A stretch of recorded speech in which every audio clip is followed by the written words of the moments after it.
For my selected patient, I chose my granddad. I also chose to do the mini mental status exam.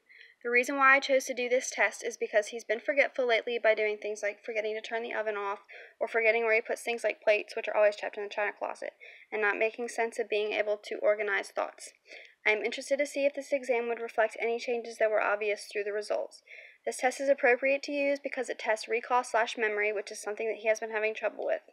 It also tests the ability to create and write sentences. Even though he doesn't necessarily have trouble writing sentences, he has been having trouble being able to formulate and create productive sentences in conversation.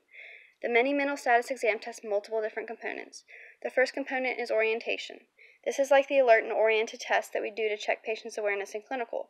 The second portion of this test is immediate recall. In this portion, you ask the patient to immediately repeat back 3 words that you had just read to them. This tests their ability to understand, process, and speak words quickly back and correctly.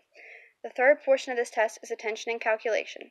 This portion has 2 parts, but only one counts towards the patient's goal, and that's the highest scoring part. One of the parts is counting backwards by 100 by 7, and another part is spelling a word backwards, like world.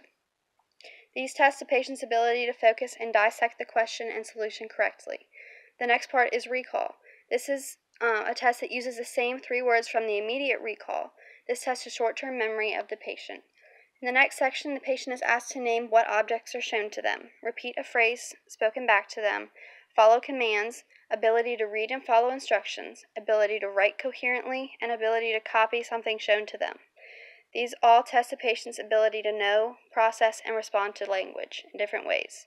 At the end of these tests, the score is calculated. The patient is scored out of 30.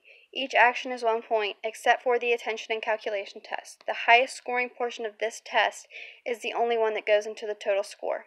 A score of 23 to 30 is considered a normal mental status. A score of 19 to 23 is considered borderline, and a score of anything less than 19 means the patient is mentally impaired. And I also have included a video of my grandfather doing the test and an explanation of the results.